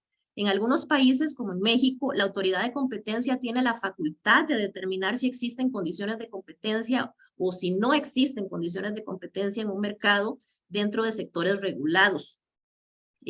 A petición, por ejemplo, de la parte afectada, del Poder Ejecutivo o de oficio, la Comisión puede abrir procedimientos denominados de declaratoria de poder sustancial o de declaratoria de condiciones de competencia efectiva y a través de estos procedimientos se determina si debe imponerse o si debe eliminarse una regulación. Si la parte afectada, por ejemplo, el operador que está siendo afectado por la regulación pide la declaratoria y la comisión analiza todas las condiciones del mercado y determina que ya hay competencia, la regulación debe eliminarse. Entonces no es una decisión antojadiza, sino que está basada en criterios técnicos. El estudio también indica, por ejemplo, que la evolución de las tecnologías hace que algunos sectores se aproximen naturalmente a la competencia. Nosotros desde la Coprocon estamos de acuerdo. Se menciona, por ejemplo, en el estudio los servicios de taxi y postal que podrían empezar a liberarse. La Coprocon respecto al servicio postal, por ejemplo, ha manifestado que se debe liberar a la empresa estatal de algunas restricciones que impiden competir eficientemente en el mercado y que le permitirían adoptar nuevas maneras de prestar el servicio, entre ellas la fijación de tarifas, el pago del canon correspondiente. Respecto al servicio de taxi, se ha dicho en el pasado que la regulación no se ajusta a la evolución de la economía en la era digital. Hemos recomendado eliminar la limitación en el número de placas, el establecimiento de un precio máximo para evitar el abuso en la tarifa. Y hemos dicho que en caso de que se opte por regular a las plataformas digitales como Uber, no se deberá afectar el desarrollo de nuevos modelos de negocios tratando de emparejar los requisitos, ¿no? Otro punto importante que se destaca en el ensayo es la aplicación de la legislación de competencia a los servicios públicos. Aquí quiero enfatizar que desde la reforma a la Ley de Competencia de 2019, todos los servicios públicos están sujetos a la Ley de Competencia. Solamente quedan exentos ciertos actos expresamente autorizados en leyes especiales, ¿no? Y por ejemplo, el caso más emblemático es quizás el del servicio de transporte público remunerado de personas, modalidad autobús. Aquí la Coprocon tiene la facultad de revisar las concentraciones que se realizan en el mercado de transporte público. Si los autobuseros o los agentes económicos involucrados en las transacciones en concentraciones, por ejemplo, no acuden a la Coprocon, pueden ser sujetos de sanciones si se demuestra que se realizaron concentraciones ilícitas. También la ley 9736 estableció que la Coprocon puede, a través de estudios de mercado y de opiniones, evaluar los casos de excepción y formular recomendaciones para promover una mayor competencia en estos sectores. Hemos analizado también recientemente, por ejemplo, concentraciones pertenecientes al sector de energía. Entonces, estos servicios públicos sí están sujetos a la ley. En relación con las metodologías utilizadas por ARECEP para la fijación de precios, la Coprocon lo que ha señalado es que la regulación basada en price cap o en precios tope proporciona más incentivos para la reducción de costos, ya que las empresas se ven forzadas a ampliar la diferencia con respecto al precio fijado por el regulador, y esto solo se consigue mejorando su eficiencia. Un último punto a resaltar en relación con este ensayo es que la autoridad de competencia ha enfatizado muchas veces la importancia de que las concesiones de los servicios públicos se otorguen vía licitación pública para permitir una mayor participación de empresas. Recordemos que una concesión no deja de ser un monopolio temporal, y si bien puede ser necesario, dadas las circunstancias del mercado, es indispensable que en el proceso de adjudicación se presente una verdadera competencia por el mercado, porque es el único lapso de tiempo en el que la competencia puede presentarse, ¿no? Finalmente, en relación con el estudio de la comida cara, el pequeño agricultor y el consumidor indefenso, me parece relevante indicar que, bueno, el estudio nos ofrece información muy reveladora respecto a las diferencias en precios que existen en Costa Rica en relación con otros países en bienes de primera necesidad y cómo ello afecta primordialmente a los segmentos de menores ingresos en el país. Estas diferencias de precios se explican en gran parte por restricciones a la competencia que se derivan de regulaciones que se establecieron con el objetivo de beneficiar a un sector o un grupo en particular, pero que finalmente tienen fuertes implicaciones sobre todo nosotros los consumidores, ¿no? Y este es el efecto de establecer disposiciones jurídicas sin analizar el impacto que van a tener sobre el bienestar social y sin justificar lo que mencionaba al inicio de que son la opción menos gravosa para lograr el objetivo de política pública que se busca. Por ejemplo, el día de ayer, la Coprocon lanzó un comunicado de prensa que ilustra claramente este tema. Nosotros estamos solicitando al gobierno derogar un decreto emitido en 2020 que permite de manera discrecional ponderar factores distintos al precio en las compras públicas que realizan las proveedorías institucionales. Este decreto está promoviendo que se privilegien factores como la ubicación de la empresa, o su localización, su tamaño, si es pyme o no, la sostenibilidad ambiental de las políticas, por encima del precio, lo cual ocasiona que podría el gasto público no estarse asignando de manera eficiente, y además peligra que puedan diseñarse licitaciones dirigidas a determinadas empresas. Ejemplos como este abundan en el país. No queremos decir con esto que el gobierno no debe promover el desarrollo de ciertas políticas deseables en materia de equidad y sostenibilidad, pero creemos que existen diversas formas de intervención pública que son más transparentes, más directas y menos gravosas para el consumidor. El estudio en cuestión cita, por ejemplo, el caso arrocero, cómo la política pública aquí se ha focalizado en el precio del producto y no en el apoyo de los productores de menores ingresos, ocasionando una brecha grande entre el apoyo que reciben los pequeños y los grandes productores. Al respecto, la Coprocon ha dicho muchas veces ya que las regulaciones basadas en controles de precios, especialmente la imposición de precios mínimos, como en el caso del arroz, son enormemente dañinas para el consumidor y que además no promueven la eficiencia, como se resalta en el estudio, que lo que se hace es garantizar un margen a los proveedores y en algunos casos a intermediarios. El estudio cita también el caso del azúcar. Al respecto, la Coprocon ha indicado que debe permitirse la entrada de todos los agentes económicos que estén en condiciones de desarrollar la actividad, que las normas que regulan el mercado azucarero deben ser sujeto de revisión porque podrían ser contrarias a lo que establece el artículo 46 de la Constitución Política, y adicionalmente hemos señalado que es necesario revisar la protección arancelaria y no arancelaria de los productos y el impacto que estas políticas tienen en la competitividad de la industria y en los precios que deben pagar los consumidores. Creo que con esto cierro. Les agradezco mucho la atención y quedo a las órdenes. Pues mil gracias, doña Viviana. Quisiera pues agradecerle todo lo que ustedes hacen allá en Coprocon y recordar que desafortunadamente el gobierno no está cumpliendo con la promesa de haberle dado el presupuesto suficiente a Coprocon para que opere eficientemente, y hago un llamado desde este foro pues para que los amigos de los consumidores, los partidos políticos, los formadores de opinión, etcétera, y ojalá que quienes nos están escuchando hagan un esfuerzo pues para que apoyemos a Coprocon y que cumplamos con el compromiso que tenemos para nuestros consumidores y al mismo tiempo el compromiso que asumimos en OCDE. De manera de que aprovecho la ocasión pues para hacer ese llamado. Gracias, doña Viviana. A continuación le doy la palabra a la señora Cintia Zapata, abogada, directora de apoyo al consumidor del Ministerio de Economía, Industria y Comercio. De igual manera, desde la perspectiva de la autoridad que representa, doña Cintia comentará los ensayos relativos a protección del consumidor financiero, institucionalidad y procedimientos de protección de consumidor y política del consumidor en la agenda de adhesión a la OCDE. Bienvenida, doña Cintia.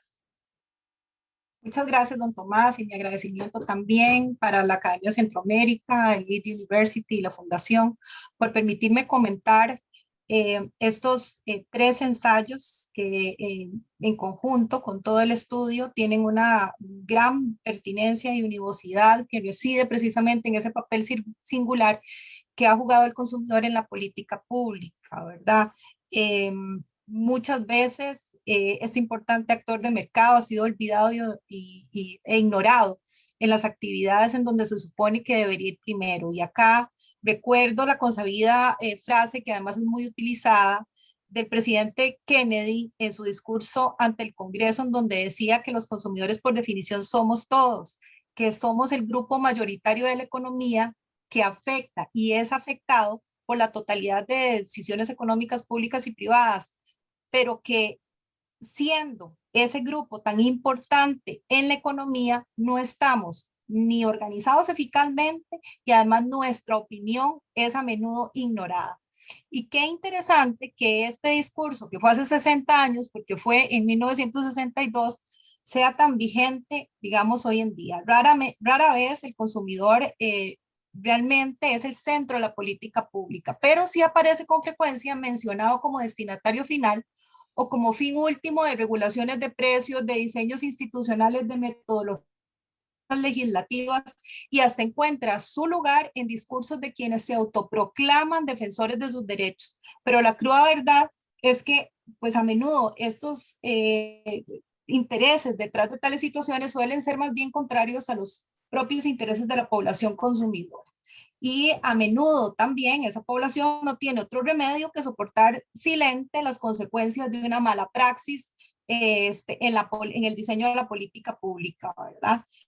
En realidad, el ingreso a la Organización para la Cooperación y Desarrollo Económico, la OCDE, constituye un paso súper importante porque nos permite aprender de aquellos países que mediante intercambio de información han formulado, digamos, un elenco de buenas prácticas para el diseño y la implementación de políticas públicas. La OCDE, tenemos que recordar que tiene un único objetivo, que es mejorar el bienestar económico y social de las personas.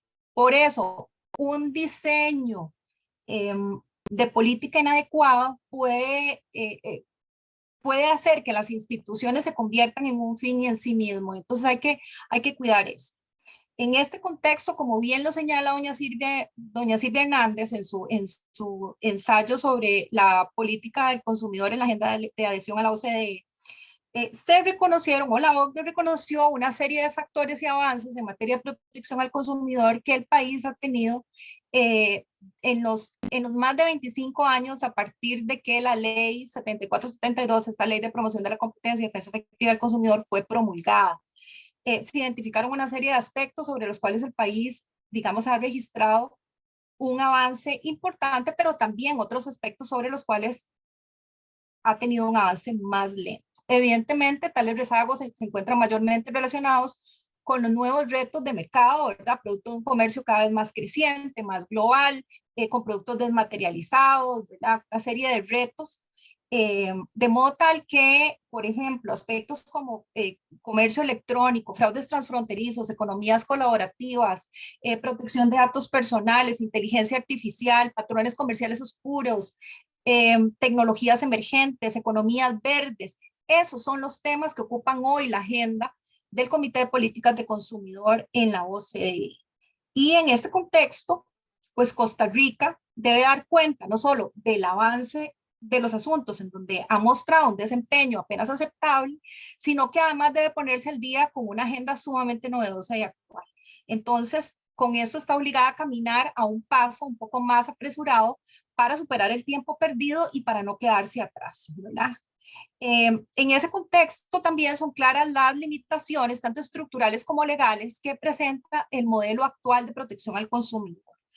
Mientras el capítulo competencia ha sufrido ya 2 modificaciones legales, ¿verdad? La última, por cierto, es una modificación integral y estructural, no ha sido posible reformar la ley 7472 en los capítulos correspondientes al consumidor.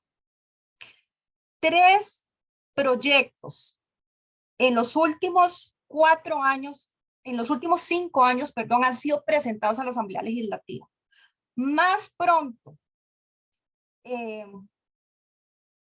que nunca han salido los detractores que mediante el lobby legislativo han desarmado cualquier intento de reforma sin que se presenten nuevas propuestas y nuevas opciones. Entonces, en realidad, eso es sumamente desalentador. Doña Silvia menciona que se debe asumir con conciencia los nuevos retos.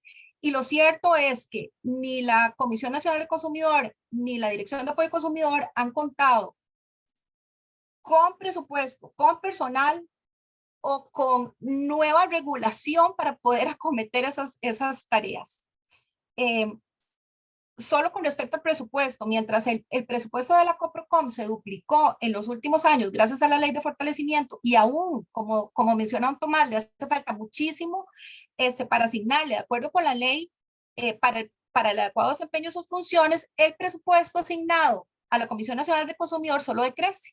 Ha sufrido recortes y el último año, es decir, del último a este año, sufrió un recorte de 80 millones, lo que hace que la asignación para cubrir, por ejemplo, temas de inversión sea igual a 0. A pesar de estas limitaciones, la OCDE reconoce, y el estudio también, algunos aciertos, ¿verdad? Que hemos podido tener a lo largo del tiempo. Lo primero es que para el ingreso a la OCDE, uno de los aspectos que la OCDE mencionaba es ustedes no coordinan política pública, lo cual es cierto. Hay muchas, como explicó Uri, hay demasiadas entidades con competencias específicas para proteger al consumidor, pero nunca se habla. Para esto se estableció el Sistema Nacional de Protección al Consumidor y al Usuario, que es cierto, es una mesa compleja, pero es una mesa de rendición de cuentas de alto nivel, que a su vez tiene 4 comités técnicos que coordinan, ahí sí, entre los mandos medios en cada uno de estos temas, aspectos de comercio electrónico, de seguridad de productos, de servicios públicos y de servicios financieros. Estos 4 servicios son vitales para poder articular la política pública de consumidor. El avance de esos comités es incipiente porque acaba de formarse, pero se espera que logre resultados concretos y a corto plazo podamos tener el establecimiento de procesos de rendición de cuentas y sobre todo logros específicos en materia de coordinación. En materia de comercio electrónico también se reconocen los esfuerzos realizados, ya lo mencionaba doña Silvia, por el comercio electrónico, que desde su entrada en vigencia en el 2020 ha fiscalizado más de 240 comercios para detectar prácticas irregulares, problemas de información de los operadores de comercio electrónico nacionales que además se vieron aumentados durante la pandemia y en su mayoría son pymes. En consonancia, hay que mencionar que durante la pandemia un 23% más de los usuarios con acceso a Internet utilizaron compras en línea. Y las preferencias de compra además cambiaron, ¿verdad? Variaron, por ejemplo, de tecnología y prendas de vestir a alimentos preparados y productos frescos. No obstante, como bien lo señala el ensayo, para mejorar el entorno del comercio electrónico se requiere una ley especial.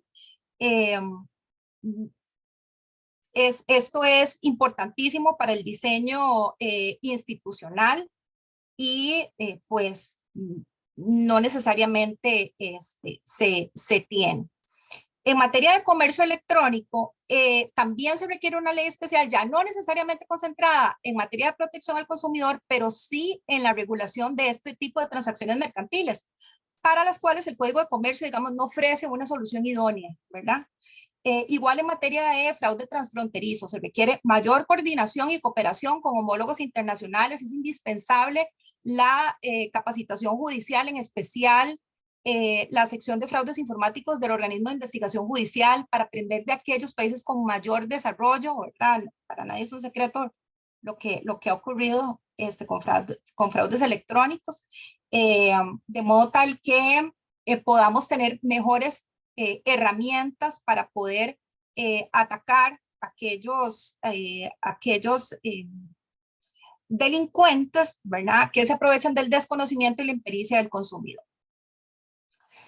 En materia de seguridad de productos de consumo, el país, como menciona doña Silvia, requiere mejorar la coordinación interinstitucional para que la fiscalización sea más efectiva en fronteras y además de que los mecanismos de inspección sean mejores, ¿verdad? De modo tal que hablamos de sistemas no intrusivos, certificados, homologación de certificados y mejores prácticas para evitar, digamos, el dumping de productos inseguros hacia Costa Rica. Con respecto al ensayo de don Uri, el tema de la institucionalidad es vital, mencionado, ¿verdad? Y yo creo que esto da como un dardo en el centro de la diana. Yo me voy acá a abocar al tema de las limitaciones estructurales que tiene actualmente la oficina, ¿verdad? Tiene casos cada vez más crecientes. Pasamos de recibir 2.500 casos a recibir en el primer semestre del 2022 5.000 casos. Y eso es porque nosotros tenemos un sistema en línea que permite esto. Pero más allá de estas instancias que el MEIC, digamos, brinda a los consumidores, debe mencionarse que se ha producido un debilitamiento sostenido en los últimos años y sistemático de estas instancias, con sustracción de funciones relevantes, con temas de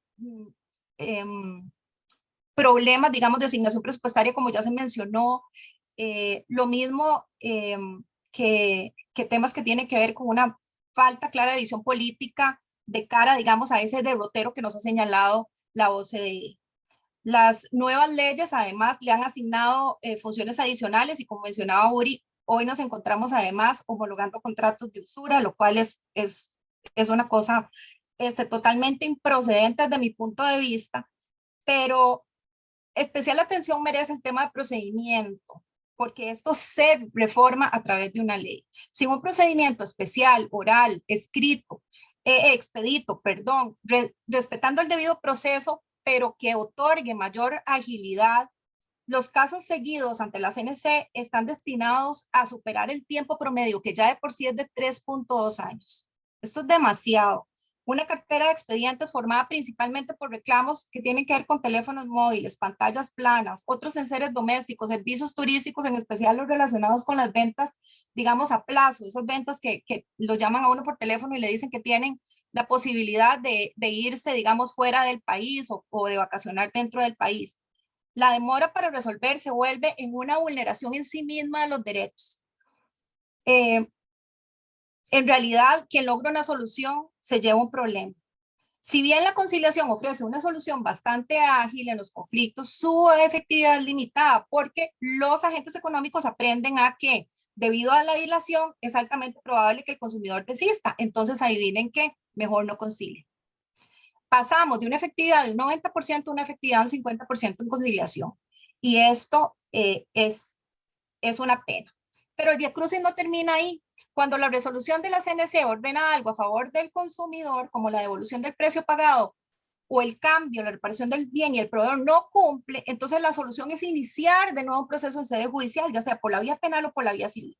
Y esto, honestamente, es frustrante y absurdo. Es sumamente similar al mito de Sísifo. No puedo mencionar nada más. Es exactamente subir la piedra para que 2 minutos, por favor, a la mañana vuelva a bajar. Esto es lo que quería resaltar del tema de diseño institucional, porque existe una ley, un proyecto, perdón, de ley, que es el 22.901, que el MEIC se ha esforzado por impulsar y que tiene que ver con mejorar la tramitación de las denuncias, pero ya ese proyecto ya fue lo suficientemente combatido, es decir, fue votado en primer debate y ahorita lo devolvieron, digamos, a comisión. Entonces, esto es un ejemplo de lo que les mencionaba, de la dificultad que tenemos. Y respecto del ensayo de don Danilo Montero, voy a concentrarme en el tema de nuevo del diseño institucional. Es necesario, como bien lo menciona don Danilo, tener una institucionalidad que proteja a los consumidores de servicios financieros, y eso ya lo dijo la OCDE. Preocupa, digamos, que la cultura pro consumidor o pro cliente pareciera no formar parte del ADN de los proveedores de servicios financieros, ¿verdad? Por eso es que estamos acá. Y a pesar de que existe normativa que dice que las entidades financieras deben responder en 10 días hábiles los reclamos de los consumidores, lo cierto es que, por ejemplo, en un reclamo de tarjeta se duran hasta 120 días hábiles por un contracargo.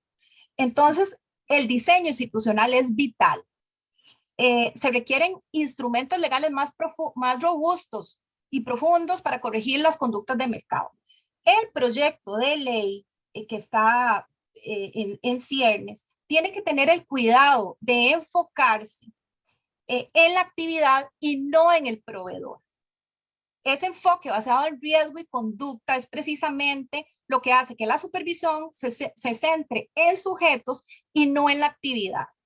De este modo, una propuesta que pretenda dividir los mercados entre las superintendencias y el MEIC pareciera ser no la más acertada, porque esto nos coloca en los inconvenientes señalados de tener la aplicación normativa para un mismo mercado, por ejemplo, el mercado del crédito, de forma disímil, dependiendo de si lo ve una autoridad o la otra. Entonces, eso es un tema importante que hay que tener en cuenta con respecto a la educación financiera.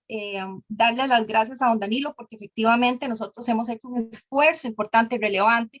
La educación financiera estaba olvidada en este país y gracias a la estrategia de educación financiera y a la firma del decreto ejecutivo que declara de interés público y prioritario la educación en este sentido, hemos logrado capacitar a gran cantidad de personas, 900,000 personas, y a través de campañas en redes sociales hemos logrado más de 46 millones de vistas, de modo tal que esto no es nada despreciable.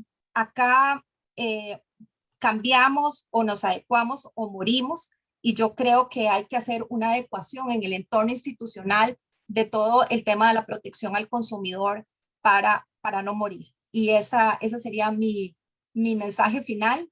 Y de nuevo, el agradecimiento a todos por el espacio. Mil gracias, doña Cintia, y de verdad muchas gracias por lo que ustedes están haciendo en lo que yo llamo el nuevo MEIC.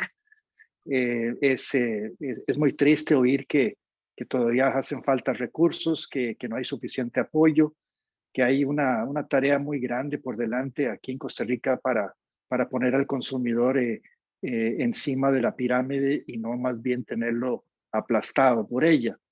Irónicamente, y este es mi comentario ya final, pues, irónicamente al consumidor creo que ha quedado evidente que el consumidor en este país se encuentra en el fondo de la pirámide, pero de una pirámide invertida, en donde el peso de la legislación, el peso de la regulación, el de los intereses creados, el de la falta de justicia, por así decir, o la complejidad del sistema judicial lo tiene al consumidor bastante aplastado, y eso lo ha mencionado clarísimamente la OCDE.